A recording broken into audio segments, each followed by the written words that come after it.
Hi everyone, my name is Alex and we have today the second part of the recent video we just recorded. That was a traditional way in financing a property. We didn't talk that much about financing a property, we talked more about the credit history and the issues about the credit history. If you remember last time I asked if I can still buy a house not having a credit score or credit history, and today we have again our guest Gabriel Harris, so he's gonna explain us some creative ways to finance properties and still buy real estate not having that credit history. How are you doing? Doing excellent. Watching the rain over the window and enjoying Washington's weather. Okay.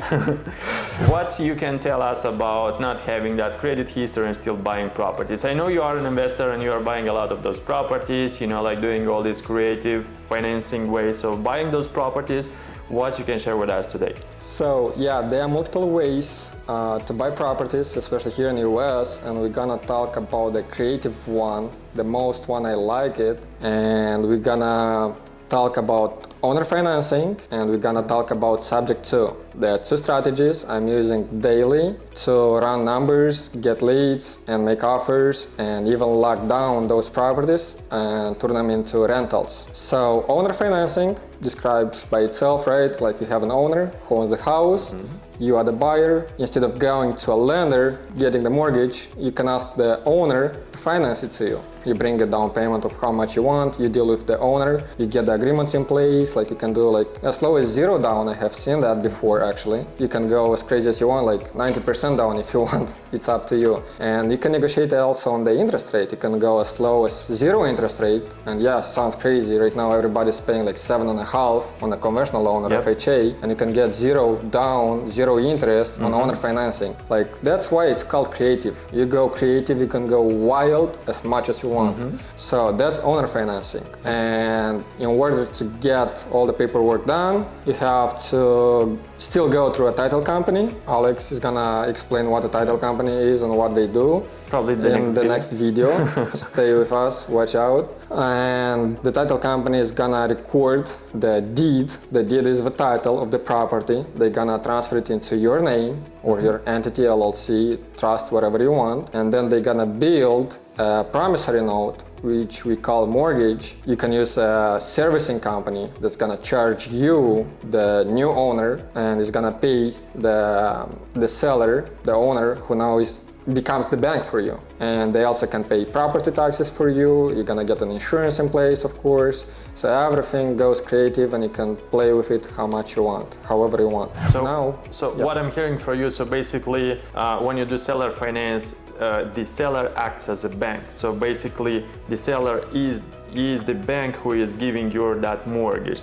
kind of lending money on that property, right? Exactly. And the flexibility of that is that you can agree on any terms that you can agree between you and seller, and you don't have to go with any of these guidelines, whatever, you know, Freddie and Fannie is gonna. Exactly. Guess what? Like no one is gonna check your credit score. No one is gonna ask you for tax return. No one is gonna ask you for pay stubs. No one gives a damn how long you've been in US. Do you have a social or not? As long as you have a report building up with the seller, and the seller trusts you, and you have all the agreements in place, and everybody feels comfortable with the agreements, with the payments, with the down payment, with the monthly payment, with the interest rate. As long as everybody's happy, who cares? I mean, it's a deal. It's a win-win. Like as long as it's a win-win, it's a deal. So basically you say they will not ask, they can ask for credit if they want to. They can check on your taxes, right, if they want to. Because if you are a seller, you want to sell the property this way, it doesn't say that you just sell the property to a stranger, right? You can still check all of these, but usually if you have a good rapport between you and the seller, so they will not ask all that stuff. If you have like good relationship, they can just sell the property to you. So that's what you wanted to say. Exactly. Yeah, but okay. Can you explain us what's the subject to? Okay, so subject to is when you purchase the property, subject to the current mortgage. That's why it's called sub to or subject to. So in this case, we are talking when we already have a mortgage in place, right? There is a promissory note between the seller and his bank. When he purchased the property, they built a mortgage in place to close on the property. Right. So now let's say there are multiple owners who for some reasons can't sell their property open market.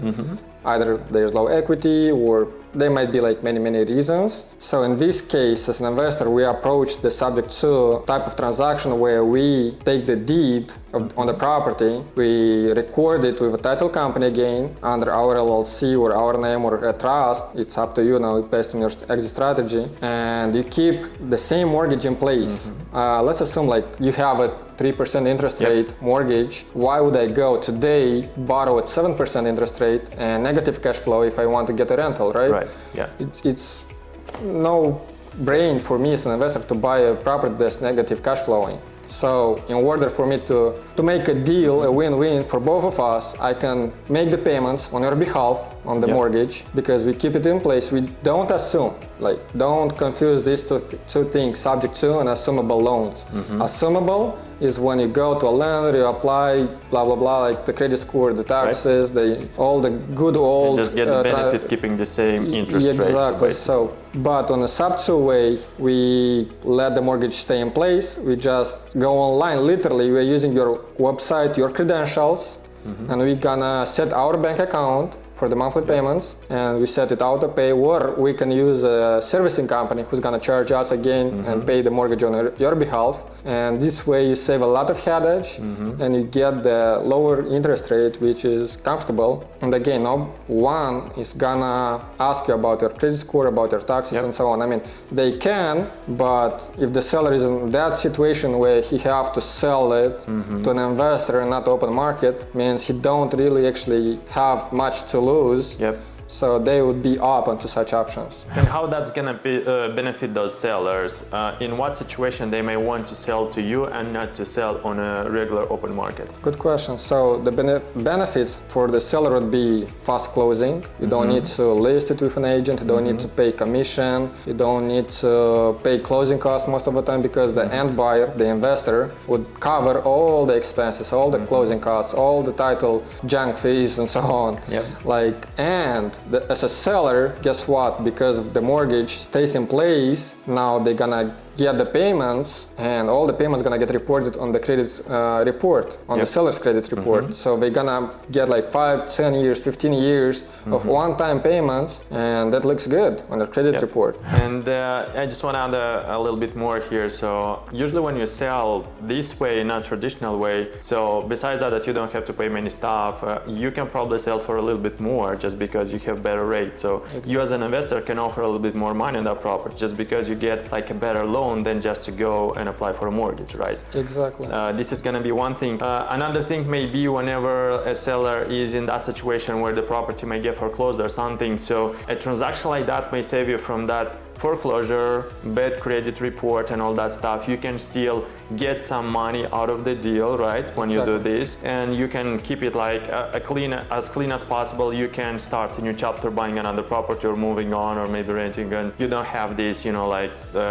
damaged credit history and all that stuff. Exactly. And I have a case study we can talk about like real quick. There was like an agent actually who sold us the property subject to, like, can you believe, like an agent?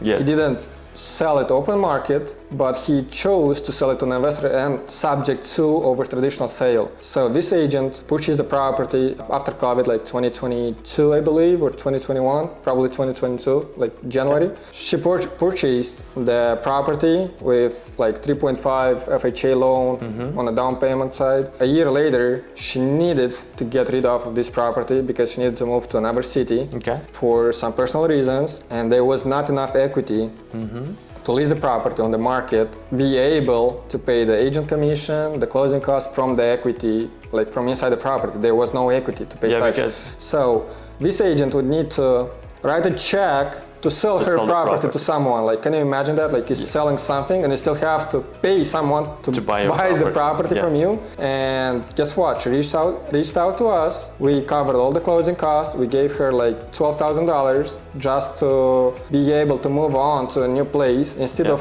her writing down a check for someone, now she's getting a check for like $12,000. So I guess it's a win-win and everybody's happy. She's getting a good credit report right now. We are getting a property that's gonna be rented out and cash flowing, and everybody's happy. These are like two untraditional ways, two creative ways to buy or sell a property, so it may benefit a buyer and seller as well. This is gonna be all for today. Stay tuned for other videos together, so we'll be bringing you more information how you can start and become an investor as well. And if you're looking to sell a property in a traditional way, I'll be happy to help you with that. If you're looking something creative, you can reach out to Gabriel Harris. He's gonna do the best service for you to fix it up or to make it happen. Peace. Cheers.